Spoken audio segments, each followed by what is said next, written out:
Good afternoon, Assalamu alaikum. You're watching Sports Extra and I'm your host Ahmed Nawaz with the latest roundup of sports today.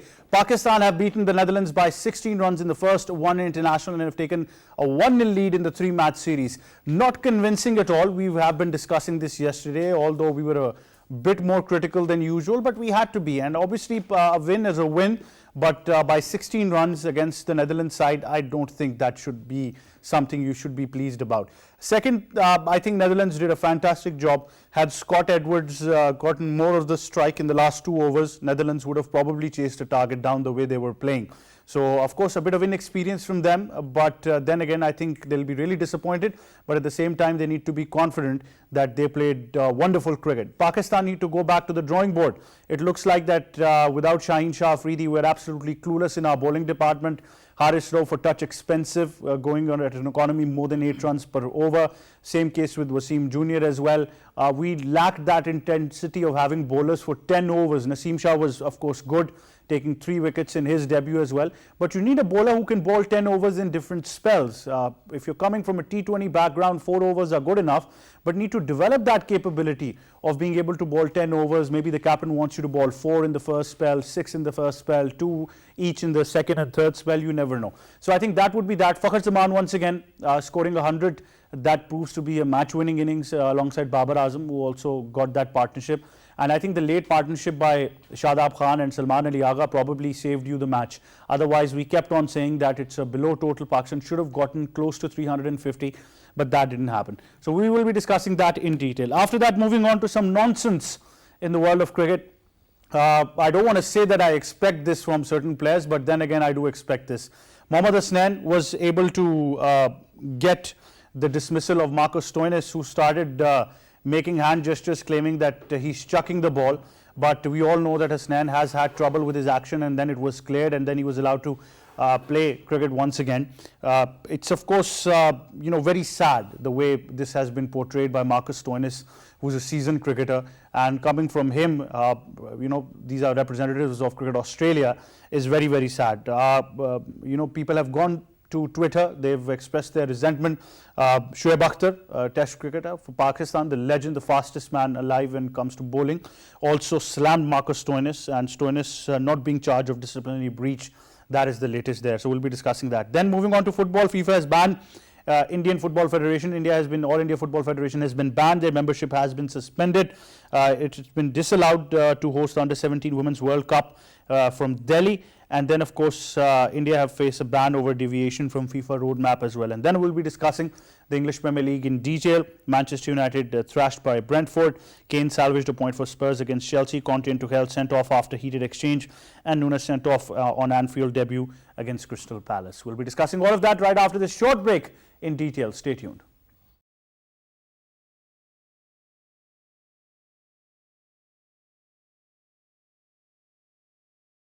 Welcome back. Now we're talking about Pakistan and Netherlands. First of all, we've got a report on what happened in the match and the details. Let's take a look. As they gave a solid fight back to Pakistan, who had to make a serious effort to save the first one-day international of the 3-match series. Seemingly a tough opponent, Pakistan fell short of having a quick start against the underdogs as they scored just 10 runs in the first 6 overs while also losing a wicket. After a crawling start, Pakistan raced up their momentum with Fakhar and Babar anchoring in the middle overs, followed by Shadab Khan's power-packed knock as they posted a fighting 314 for 5. Babar smoked 74 runs, including 6 boundaries and a 6, but fell short to read a good length delivery outside the off stump and gave away his wicket to Logan Van Beek, who finished with 2 for 89 in his 10 overs. It's gone a long way up that from Babar Azam, and at last the Netherlands have the breakthrough. Fakhar scored runner ball 109 runs laced with 12 boundaries and a maximum. However, he lost his wicket after sharing a well-settled 148 runs partnership with the skipper. It's a big bounty, should get back for a couple. Batting all-rounder Shadab anchored his role of bracing up the score in death overs. The right-handed batter smashed 48 off 28 balls to frustrate the Netherlands. Towards deep mid-wicket and all the way. Set to chase a big total of 315 runs, the Netherlands lost a couple of wickets earlier, but opener Vikramjit Singh and Tom Cooper rescued the home side and frustrated the bowlers in green by scoring an unbeaten 97 runs together to set the tone for the home side in the middle overs. Scott Edwards was in superb touch as he scored scored 71 runs, spread over 6 boundaries and a 6. Worked away by Edwards. Debutant Naseem Shah was impressive throughout. Well bowled. Big The net- There you have it, all you need to know about the match in detail. To discuss this further in studios, we've been joined by cricket expert and cricket commentator K. Asif Ahmed. Assalamu alaikum Asif, how are you, sir? Walaikum assalam, Ahmed. Thank you. I'm good. How about yourself? Great to have you on the show. Alhamdulillah, I'm very well. We've also been joined by cricket expert Sabir Hussain. Assalamu alaikum Sabir, how are you? Walaikum assalam, sir. Thank you so much. Absolutely fine. Great to have you as well. Now, K. Asif, of course, we discussed a lot of things yesterday. We were a bit too critical, as we were told. But let me be very honest that a win with 16 runs against Netherlands, not acceptable, is it? Well, Ahmed, people, they used to talk about that I'm very harsh when I'm talking to concerning Pakistan performance. Yes, a team like Netherlands, and before going, you were looking so confident. I'm talking about the press conference of Babar Azam skipper, that we're not taking it easy, but that we got plenty of experience. We are taking a couple of juniors with us.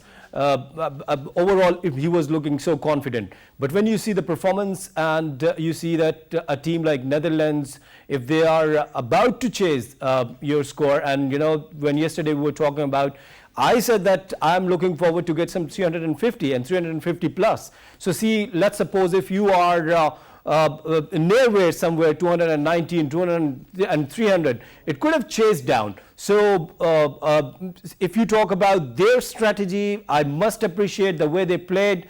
Talk about their captain Scott Edwards from the first delivery. He came up with an aggressive approach. He knows that the two left-arm batters are there, and he came up with an off-spinner, Aryan Dutt. And the way he bowled, and then Vivian Kingma, honestly, I'm pretty much impressed with their performances, and they have totally worked out. They do understand that where the Imamul Haq struggles, and he got out there, went across the line.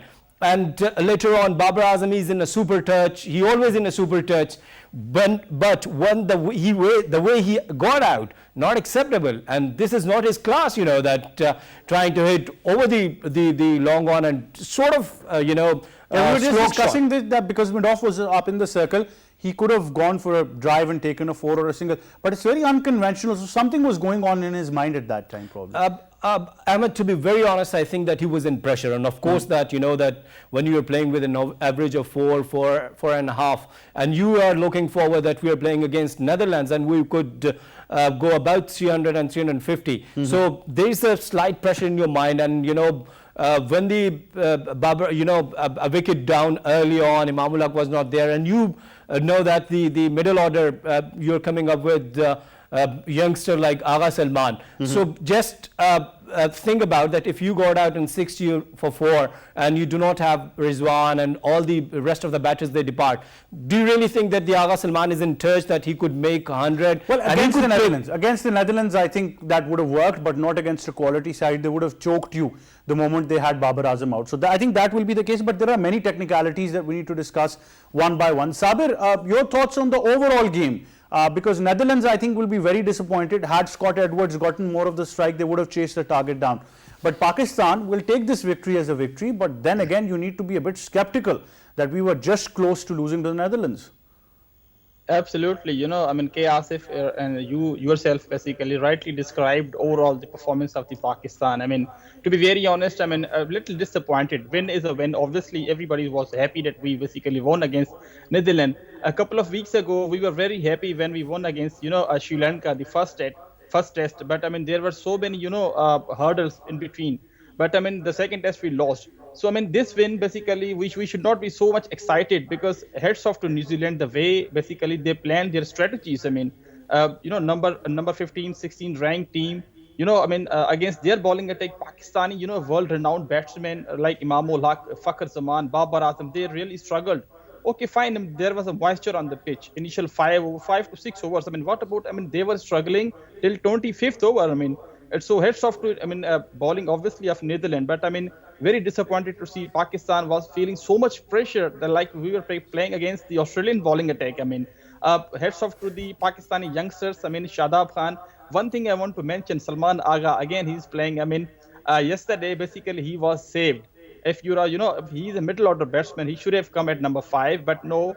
Shadab Khan, Mohammad Nawaz, they both of them came, before Aga Salman, because the committee, the team management basically wanted to save Aga Salman, to give him a couple of balls, because everybody was struggling. So they wanted to basically save Salman Aga, but some heads off to Shadab Khan. They batted beautifully. I mean, as far as the bowling is concerned, Naseem Shah was a very wonderful positive sign for Pakistan. Good inclusion in place of Hassan Ali. But I mean, Mohammad Wasim Jr., he was struggling. Shanwaz Dahani, I mean, to be very honest, he was given a chance because he has been traveling along with the team for a couple of series, but he has been not given a chance. I mean, yesterday he could have been given a chance instead of Mohammad Wasim Jr. But I mean, overall, not a satisfactory performance of Pakistan. Definitely. There are many avenues. I think, Kasif, first of all, we come down. Quality player, has improved a lot. We've all appreciated him when he's done the job. But I am very skeptical of Imamul Haq's dismissal. I know it happens. A batsman usually has just one delivery to go back to the pavilion. But this has been his technical mistake. I thought he had overcome this. But once again, you kept on saying, and other people kept on saying, that in those conditions where the ball swings and nips back, we will figure out whether that has been eliminated or not, and still we see that same mistake with that front leg stuck on the crease. I think for a long time we've been playing home cricket, and that the conditions, we got very straight pitches, and when he scored 100 against Australia in Rawalpindi, and then in other cities, we were talking about this, and of course that there's a concern. Batters like Imamul Haq and Mohammad Rizwan, even the way he got out, in Asia Cup, in World Cup, what we have watched that Rizwan was playing across the line. He scored a lot. We do understand even the deliveries from outside the off stump. When we talk about that, the conditions like Netherlands, England, or Australia, it's really important that you would have to play with the straight bat. And Imamul Haq, the way you said that, you got some concerns, and your concerns are very genuine, that an opening batter, when he's facing new ball, and new ball always, for the fast bowlers, it comes in or goes out. So when it is coming and nibbing in, and then you're playing across the line, then your batting coach Mohammad Yusuf is with you. Of course, that he'll be telling to. But Asif, can you divide it for our viewers in two perspectives? That kind of shot can work on pitches in Pakistan. I personally know this as a left-hander. I'll hit it for 4. But obviously, in these kinds of conditions, the ball will skid on more quickly. So eventually, you'll get stuck. Ahmed, let's elaborate, and let's talk about that the batters like Kane Williamson, Virat Kohli, Babar Azam, why they are effective anywhere, because they got a very good technique. And if you want to become a star, and if you want to become a big batter like the rest of the batters are doing, like I'm talking about Kane Williamson, and if you talk about some super batters like Ricky Ponting, or if you talk about Sachin Tendulkar, if you talk about Inzamamul Haq, Michael Bevan, why they were so impressive, and why they were so good, and why they were match winners, because technically they were very strong. And it doesn't matter that either you're playing in Pakistan, in Australia, anywhere you're playing, the conditions doesn't matter for you. And that's why Imamul Haq and Rizwan, why I'm saying I have a very serious concern about Rizwan as well, and both have the same problem, that when you're playing across the line, especially in the conditions like Netherlands and England, you will struggle. So a full marks to the Women Kingma, the way he came out, he worked it out, and their management, their captain, and they got out early on Imam and then Rizwan. So I think you'd have to work a lot. Definitely. Sabir, technicality has been a bit of an issue because what smart players or the best players in the world do, they will adjust to different conditions. For example, in conditions where the ball is swinging more than regular, you tend to come out of your crease and your stance becomes a bit more forward in those kinds of conditions. On slow wickets, you tend to go a bit back and you can play your shots as per you like. Ahmed, yes. You can take the name of Michael Slater when you're saying yes. So Sabir, small adjustments on these international forums that you need to take yourself. Obviously, nobody's going to tell you. There are 2 points. I mean, if the selection, the head of the selection committee, Mohammad Wasim, basically, if he's watching a program, he might find another left-hander, Ahmed Nawaz, and against England, the Test series which is coming up. So, I mean, wonderfully described by Ahmed by you and also K. Asif. This is a big problem of Imamul Haq. He has been struggling, on seaming pitches. And the same situation, I mean, against India in ICC, World Cup 2019 in England, he was, plum LBW.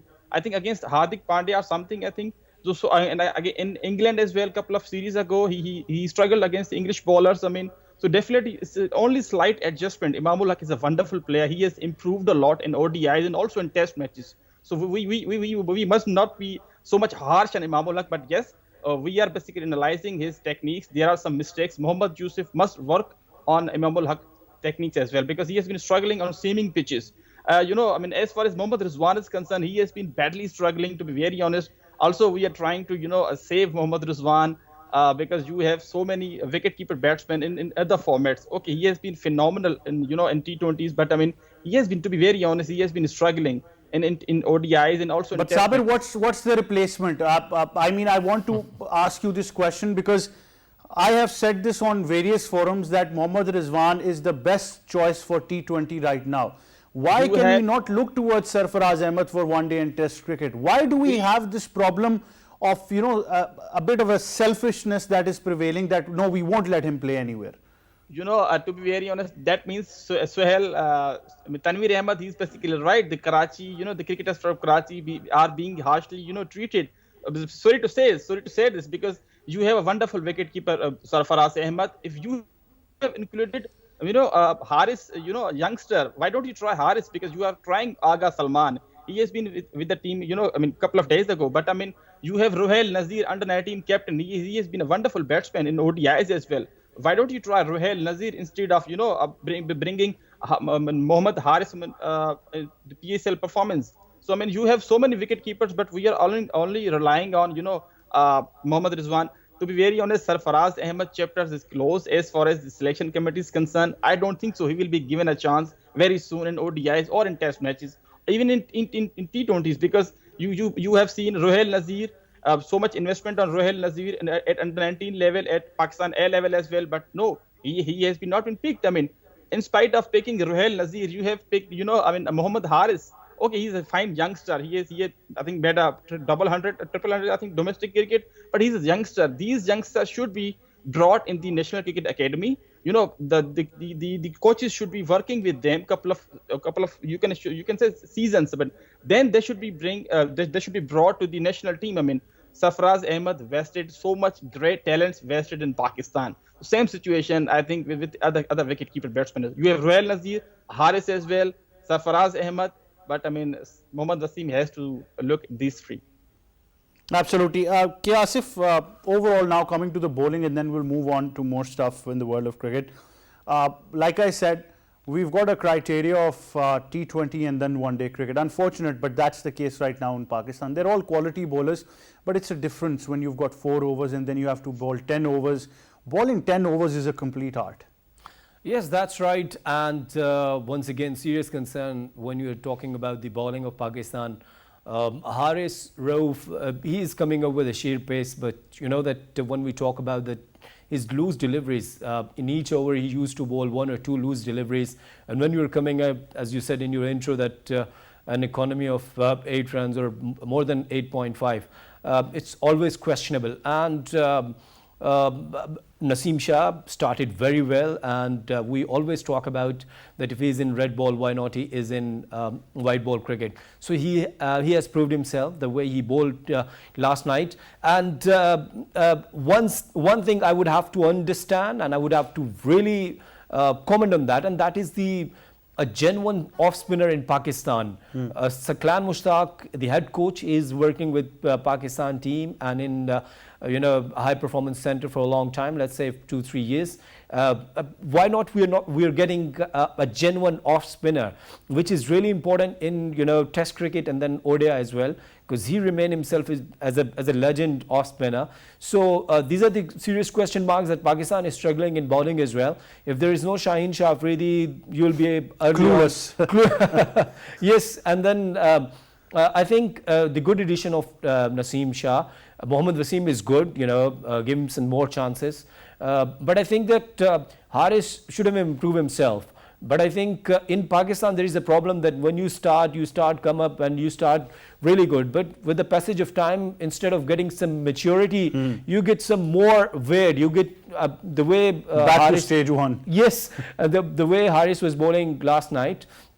I was not happy, of course, that after 2-3 deliveries, if you are giving some room or bowling poorly, bowling on the legs, it's not PSL, dear. It's international level, of course, you will get punishment. So I think your concern is really genuine. I think the management should look into that. But more than that, as you said, the individuals, why you are not putting your individual effort in cricket, it's really important. Sabir, overall, Shaheen Shah Afridi was injured, so we had to. We're genuinely going with 3 fast bowlers. Even in the next World Cup in India, I think we'll go with 3 fast bowlers and 2 spinners.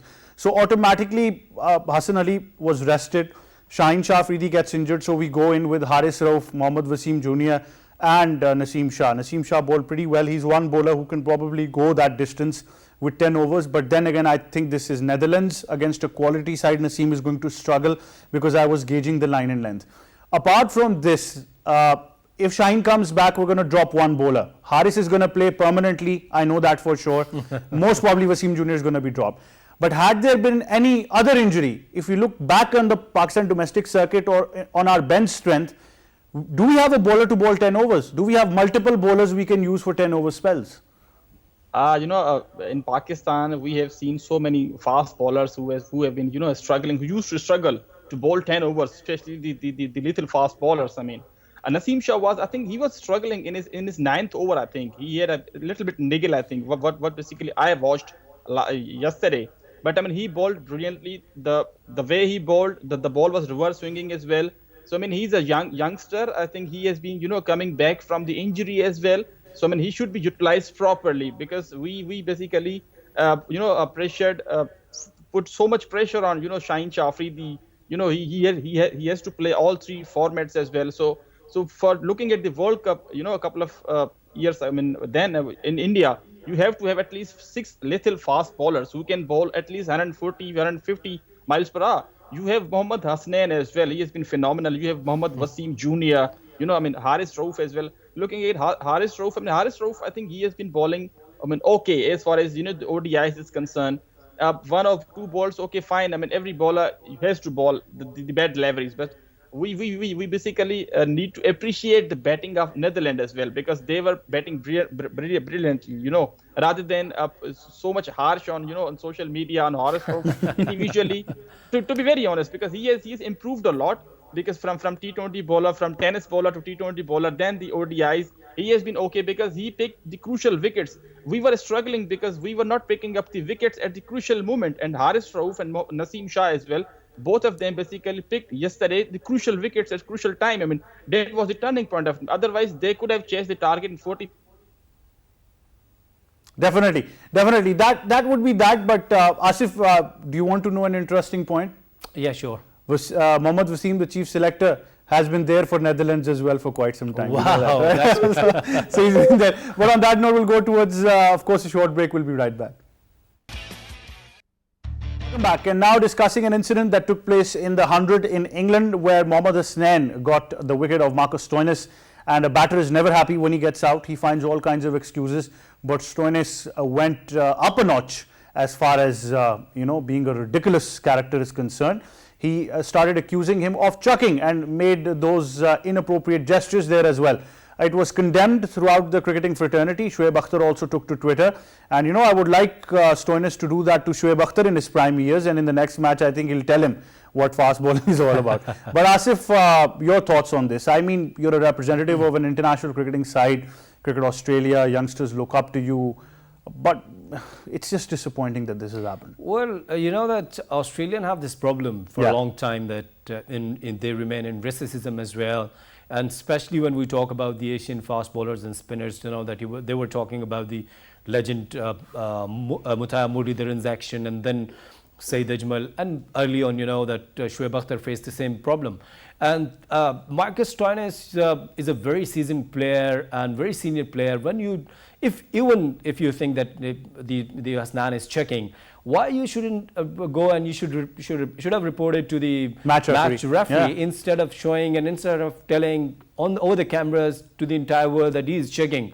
Even then, I mean, it wasn't an example of sportsman spirit, and honestly, Australia lacking a lot, because I've seen personally late Shane Warne, he was playing Big Bash and he went straight to the Chris Gale and pulled his shirt even. Martin Samuels. Martin Samuels, Martin yes. Samuels. And if you do remember that what happened with the Mitchell Starc when then he was bowling beamers to the Kevin Pollard, he chose his bat, and it wasn't happened for the first time in Australia that against the Australia that the Australians are showing their very amateur behavior, because this is not the mature behavior from a very seasoned player, a very senior player like Marcus Stoinis, that you got out that on a quick delivery, you went against, you didn't check. Had you had a 6, you would be fine with that. See, there was a problem with his technique. Once again, if you see that, it was a perfect delivery. He was nothing wrong with his bowling action. Why he got out? Because it was an over-pitch delivery, or you can say that he was late on the ball. Yeah, and you went all, I think, across the line, and there was an edge, and it got out. And you were talking about the fast bowler that he is checking. Very sad, and amateur behavior from the Australian cricketer. Right. And you can expect anywhere from the Australians. Yes, Sabir, your thoughts on this? My advice to Stoinis that he should, go to Australia and play only Adam Zampa. He's a wonderful leg spinner. He bowls a little bit slowly, and both of them have a wonderful friendship. This is amazing. Because Stoinis has, earned a lot. He has so much money. He has been playing IPL as well. Buddy, I think better to play spinners, but because Pakistani fast bowlers, this bowler has been cleared by ICC, and also by Australian, expert as well. So I mean, if you can't play the fast bowling, better to go to Australia and play and have some rest, because you have earned so much money. I think, the ECB should take step. I think the best referee has not taken any step, any action. Heads off to Shoaib Akhtar, the respected Shoaib Akhtar. He rightly said this is really shameful. This is not an individual basically thing, because it basically disrespect our country. This is a Pakistani bowler, This has Definitely. The Pakistani bowler has been cleared by ICC, by Australian experts as well, some other committees as well. Right. Sabir, thank you very much for joining us. Asif, thank you very much for joining us. I have a whole procedure of writing down famous quotes from famous people. I'm going to write this from Sabir Hussain that go tell Stoinis, go and play only Adam Zampa. I think this will be the highlight of the show. We'll go towards a short break. We'll be right back.